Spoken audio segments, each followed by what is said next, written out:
Hey everybody, Josh Sigurdson of World Alternative Media here, and I'm going to take some questions from you today. Once again, I figured I've been hard at work doing a whole bunch of stuff outside of WAM as well, and I haven't had as much time as I usually do, so I haven't been able to get up a video today. So I wanted to talk to you here on YouTube, one-on-one, I guess you could say, and answer a few of your questions. I'm also up on STEEMIT.com.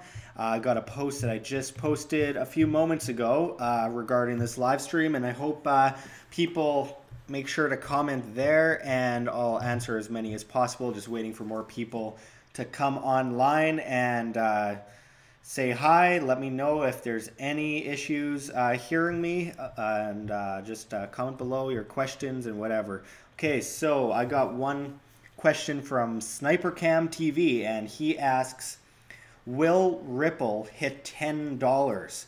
Now, Ripple currently is sitting around 76 cents, which is way up, but I would run like hell away from Ripple. Yes, it is an opportunity to make money.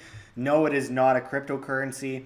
It is a banker coin. It was created by the banks, and I would not have anything to do with it. The man behind Ripple has been very clear that he thought Bitcoin should be banned because of money laundering, all that kind of stuff. I think money laundering is a great thing because it's people hiding their money that they worked hard for from the government stealing it from them. So anyway, the people behind Ripple are way off base with the crypto community. Sure, you can make money on it, but you can make money with the derivatives markets too. I just wouldn't, based on principle and fundamentals. So, with that said, can it hit $10? Possibly. I think it could. I wouldn't want a whole bunch of money in that, though. Let's see. How do we... Oh, Anarchism Unlimited asks, how do we convert former anarchists back? You know, that's tricky because I don't understand how someone can have all the principles of the non-aggression principle down and then just shift right over to Trump, Trump, Trump, Trump, as if someone else is going to do the job for them. You as an individual are the change you wish to see. So shifting them back, well, I guess it's not as much what we can do, but the reality will shine pretty clear when they see Trump doing all the same things that Obama did, because he doesn't have any control, because the president doesn't have any control over the markets. The president doesn't have any control over the economy. The president is just a figurehead. It always has been, going back to the early days. The Federal Reserve is in charge. The military-industrial complex, Trilateral Commission, CFR, going into many of the top banks and this deep state they talk about. So I would not say that Trump is going to change anything at all. I would just say try and state that as clearly as you can.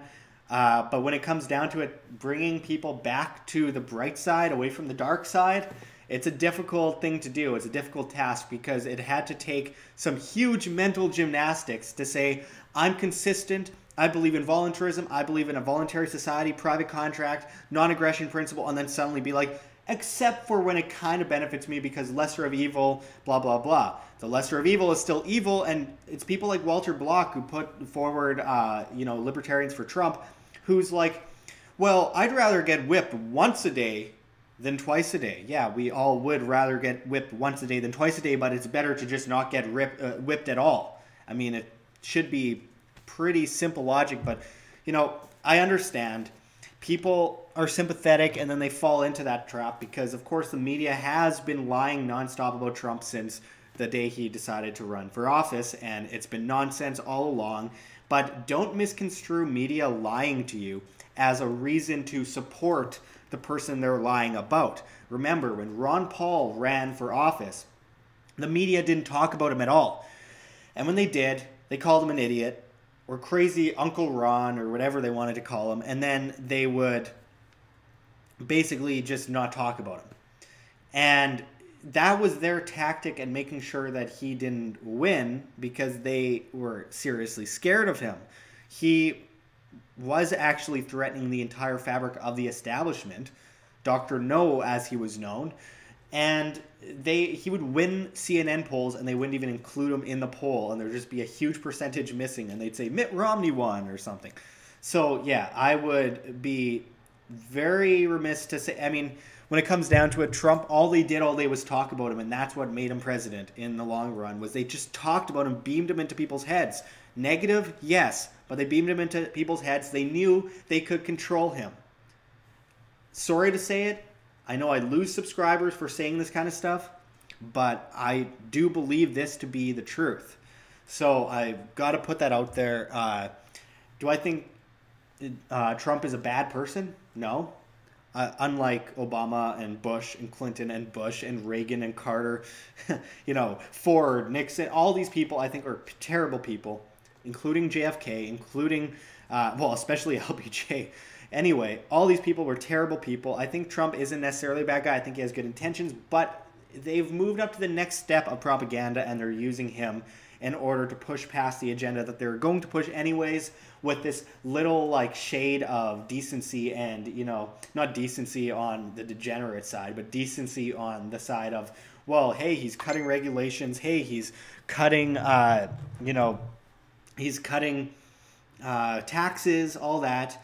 Well, basically the rich are ending up paying more taxes too. So I think that there is this limited hangout scenario. So to be able to explain that to voluntarists and anarchists, or former voluntarists and former anarchists, is to basically just show them the proof in the pudding. And if they refuse to understand that and they still deny it, then, well, that's a little bit of Stockholm Syndrome, and I don't know what to say about that. Now, hopefully I'll be talking with Ron Paul soon. He is the most consistent person I've ever seen. Trump has been praising the Federal Reserve lately, though. He's been... he's been going back on a lot of the promises that were actually shrinking the government. I've gotten in trouble for defending his executive orders that were repealing laws or destroying regulations. Obviously, you take what you get with that and say, yeah, that's good, but it's not enough, and that shouldn't make someone put all their weight behind someone instead of themselves. You are the change we wish to see in the world, not some collectivist cartel that's somehow going to change from the inside. It never has, it never will. So let's see. FKN Freddy, hello from Vancouver. Hello, Freddy. Looking through some of these. Laos Zoo says, I enjoy Ron Paul's Liberty Report. Yeah, me too. It's awesome information. I try to watch as much as possible when I can. UAW sucks. Says gold and silver, otherwise shut up. No, that's not how you have an argument. The fact that gold and silver is a good thing, great thing, doesn't discount the fact that Bitcoin and decentralization of assets is a good thing as well. Gold and silver are one of my favorite things to talk about. I love gold and silver. It's heavily manipulated. It's an artificial bear market when it should be a bull. But diversification is key, and to just count Bitcoin out of the picture because gold and silver is not intelligent. Sorry. And just ending that up with just saying shut up, not an argument. Try again. I've gone over this countless times before. Bitcoin is modeled, the whole system is modeled after the idea of silver and gold. Silver and gold's value doesn't come from solely the fact that it's physical, but from the fact that it's scarce. There's not a lot of it in the world, and there's application. So I would say that it's important to remember the comparisons here. So Bitcoin was modeled after that system to a large extent, where Bitcoin has scarcity, it has demand, it's a competing currency on the free market, and it also has application, and we're seeing that application grow day by day, and it's a mass adoption phase that we're going through, which is a beautiful thing. And there's a lot of people on the Bitcoin side that say no to gold and silver, and a lot of people on the gold and silver side that say no to Bitcoin, and I think that's nonsense. We have to invite both in. Gold and silver is heavily manipulated, but it's going to skyrocket when the banking system goes down, and we're seeing that with Bitcoin. When you see all these people flooding out of the bonds markets, flooding out of the derivatives markets, flooding out of the housing markets, flooding out of the fiat system, and they're going into Bitcoin, this is a huge sign of the times to come, and it's a huge changing of the guard. And that's another reason why people flooding into Bitcoin is a great sign for gold and silver. Gold and silver might be losing to Bitcoin at incremental basis in recent days. I think that it'll be well established in the long run that you will have competing currencies like gold and silver, Bitcoin, etc. It's a beautiful thing, and we have a revolution on our doorstep, a monetary revolution. And I mean, this, infighting about what assets are best should be left down to the individual demand. And instead of arguing by just saying this or that or shut up, is exactly what people on the left do. It's exactly what neocons do. It's exactly the kind of argument that has no grounds in reality or logic. And I guess all I can say to that is shut up. Doesn't make a lot of sense, does it? At least I actually explained my point. Let's see. Zoltan Baze says, "What's up, bro? What's up, bro? How's it going?" Michael Ruiz says, "Josh, do you believe in Hop's strategy in using local and state politics in order to decentralize?" I've often said that there is an argument for going from globalist to nationalist to provincial or state, then to municipality, then to community, then down to the individual. There is an argument for that. I would say that it's difficult outside of the private contract because government always grows. Government begets government. You shrink down to localities and it'll still grow. So I would say that it would be best to try and eliminate all and have the voluntary strategy of private contract governing. So you can choose to be governed if you want, but you can't force other people at the point of a gun to bow down to that said state. So I would say that there is an argument, but it's not my preferred argument. Hops says a lot of great things. A lot of things I disagree with him on. I've challenged him to a debate on borders, for example, and he hasn't bit the hook. So whatever. It is what it is. I respect the guy. We all have different ways to go around these issues. And, it's not always going to be the same, and I respect other people's efforts. Obviously, we disagree on a few things. Let's see. I'm just looking at some of these comments. I'm just going on STEEMIT here. I want to make sure that I cover as many people on STEEMIT as possible. Let's see. Yeah, right now, there are only spam comments on the post. One guy with a very low reputation score saying, "Re-Steam Complear, sir, please check my profile." Yeah, that's going to get you a 0 reputation score rather than the 13 reputation score that you have right now, eNews202. And we also have another spam comment from Sorayak Hatun saying, "I saw this video and I liked in your post, you is a great." And wrote that the second after I posted it. See, that is how you do bad on STEEMIT, folks.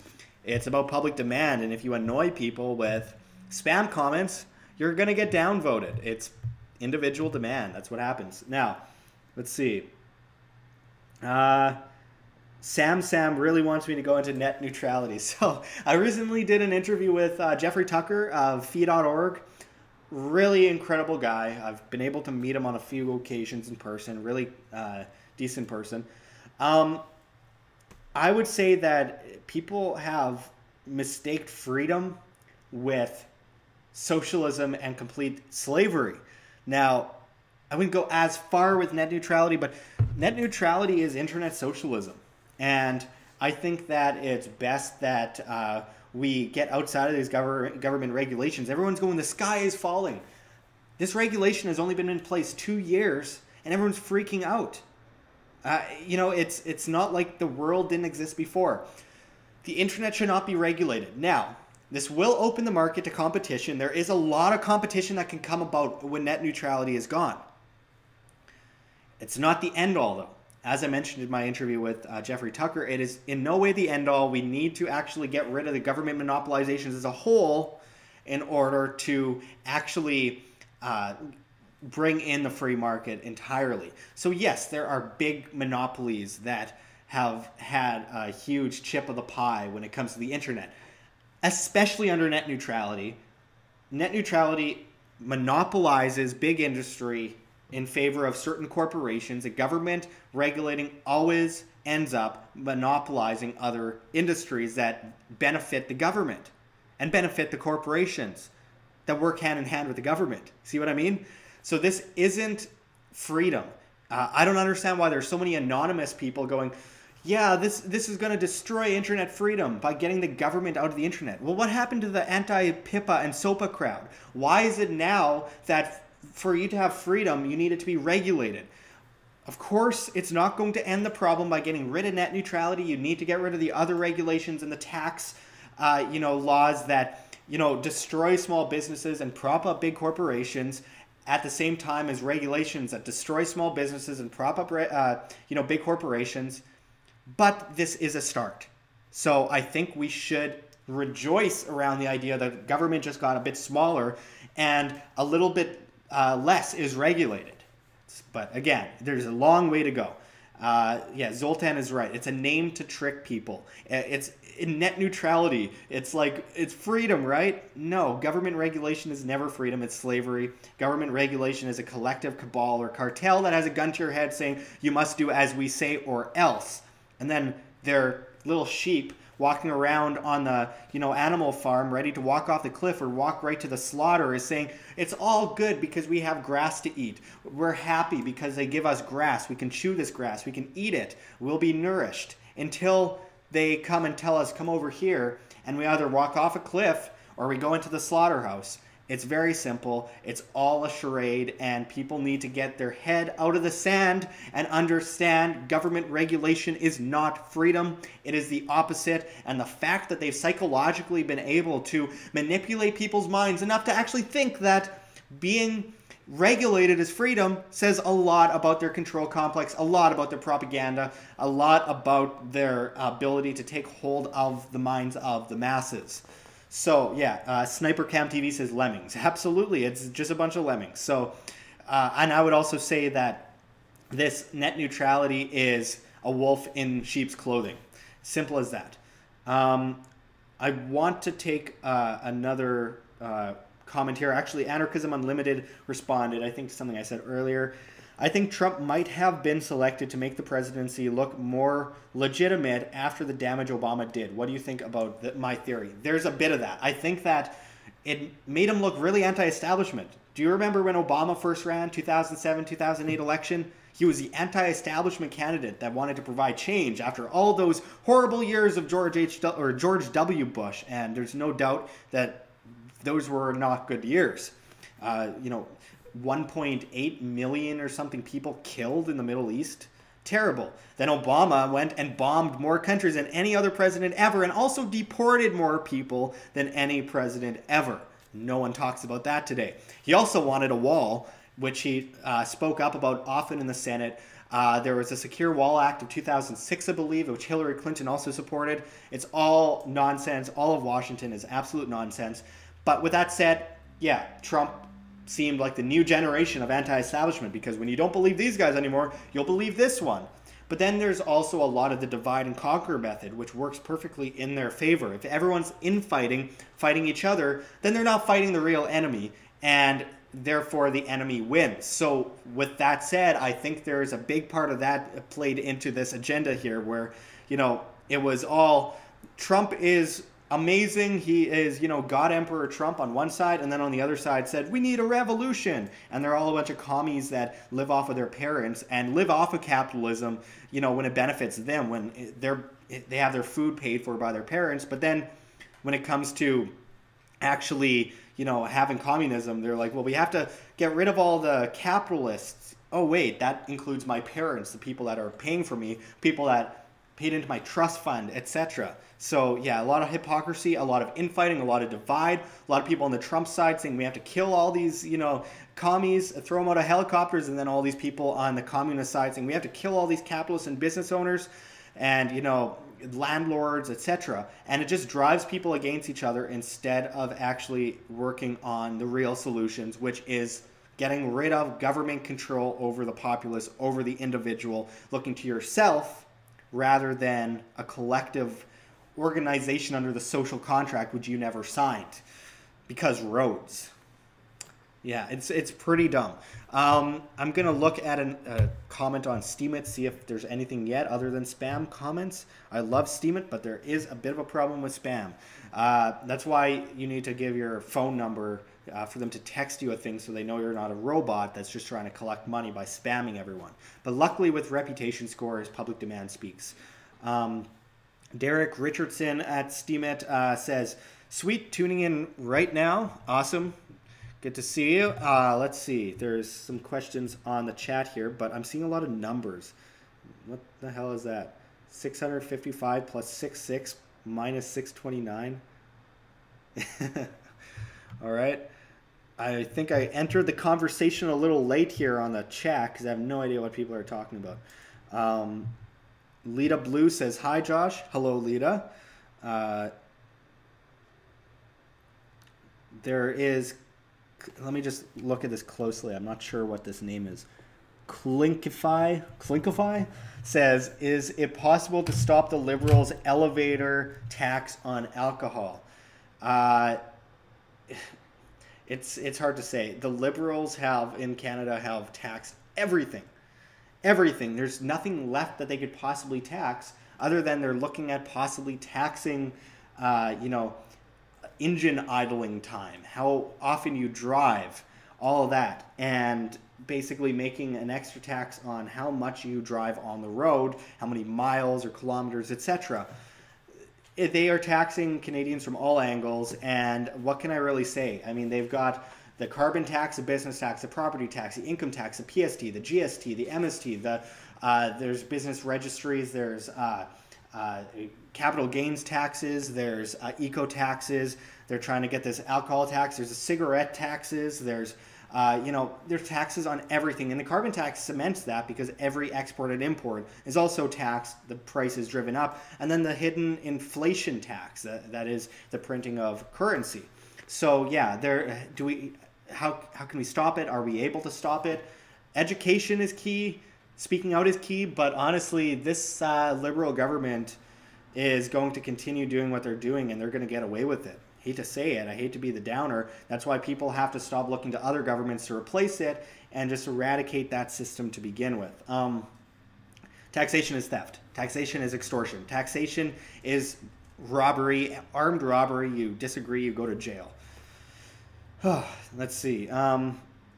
Dean Baisden, Josh, what are your views on Zionism? I'm going to make this answer quick because, I mean, let's make a clear differentiation between Zionism and Judaism. Very different things.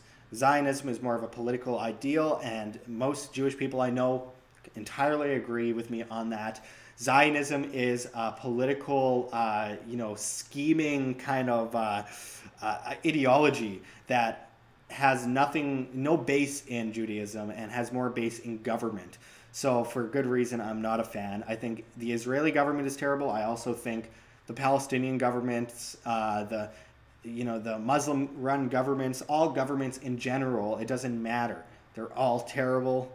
I'm going to say the same thing for every government. So there's not much more for me to say there. I've seen all the documentaries. I used to be really hardcore on this issue, but then I realized I was like speaking up for Palestinians over Israel instead of like speaking up for individuals over these different governments, different government structures. Yeah, the people in Palestine are horribly abused by the Israeli government. The people in Israel are abused by the Israeli government. They're stolen from. And the Israeli government has a lot of say in the policies in the United States and elsewhere. I hate governments. Simple as that. Let's see here. Just gonna look through some more comments here. You know, that Zionism conversation gets me in a lot of trouble.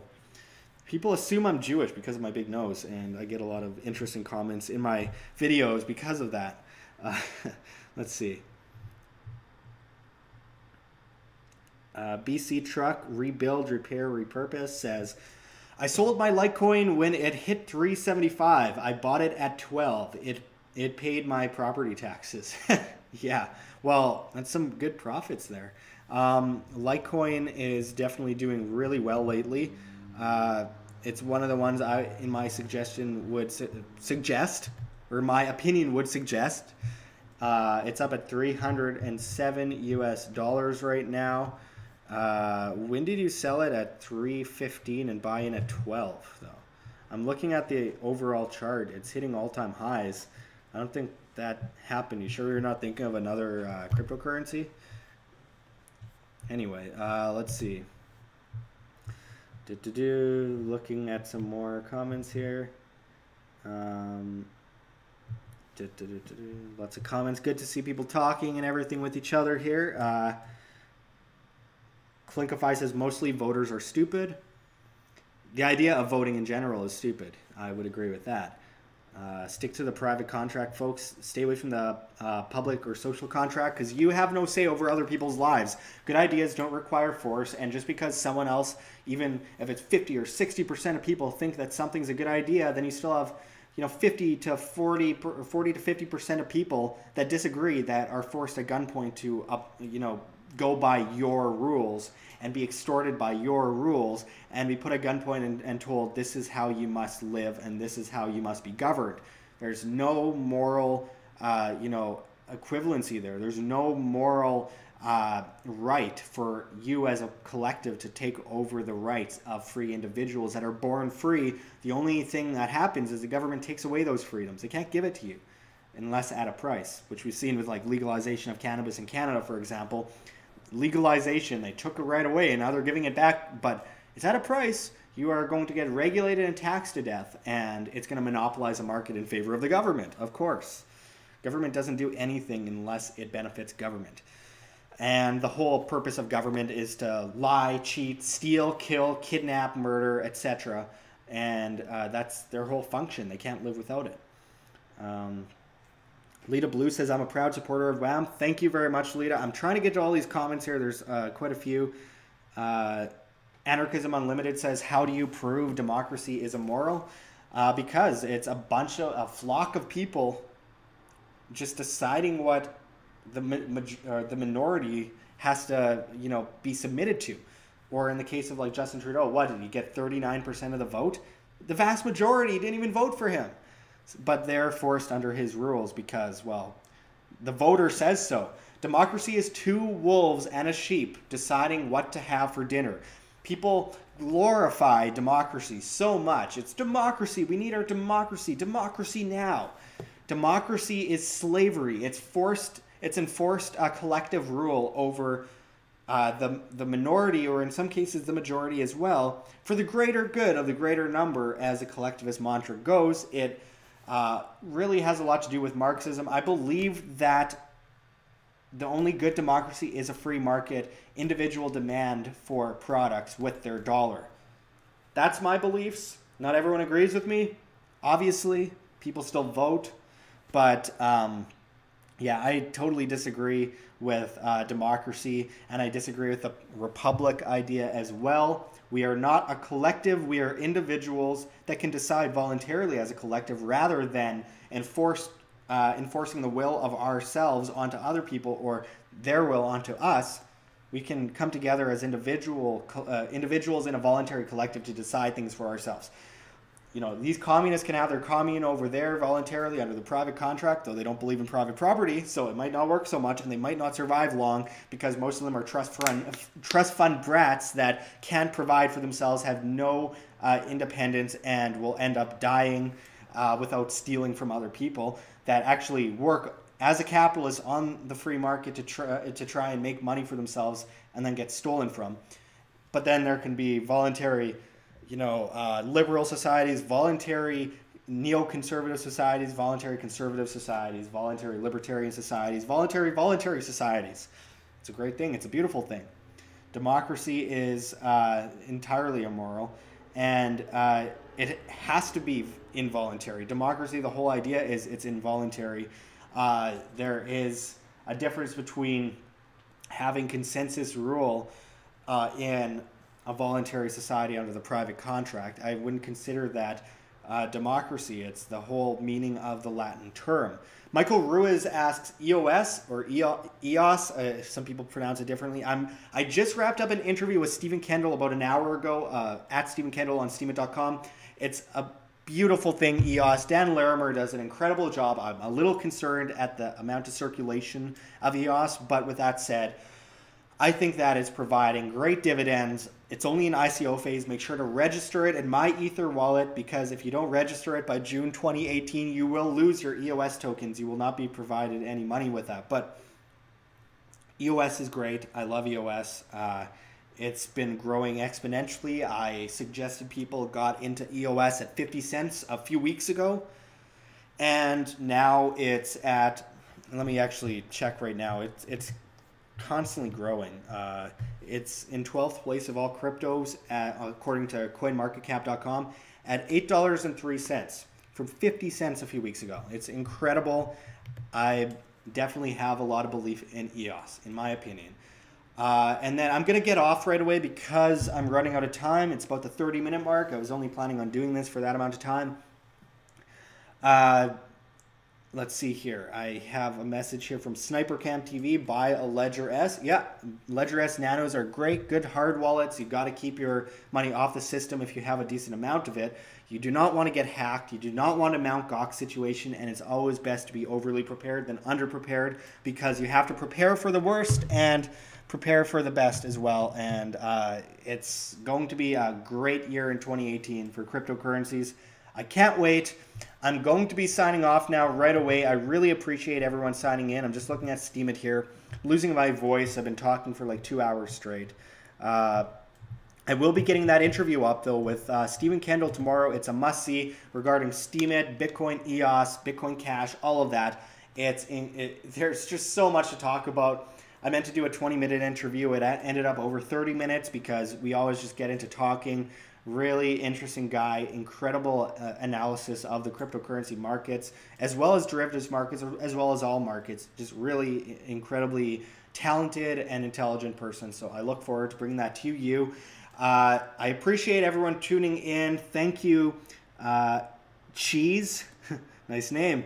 Thank you, SniperCam TV, Lita Blue. Appreciate it. Connor Donahue. Best place to buy Ledger is at just Google Ledger Nano S. You'll find their official website on Google or DuckDuckGo, whatever search engine you use. Thank you, fucking Freddie. Thank you, Zoltan Bose. Perry Cooper, you have a good weekend as well. Adam Alchemy, Michael Ruiz. There's a lot of names on there. I won't be able to get to all of them. Thank you very much for tuning in. I appreciate the support, everyone. Thank you, Lao Zhu. And until next time, this is Josh Sigurdson signing out from World Alternative Media. Find the truth, be the change. And don't forget to subscribe.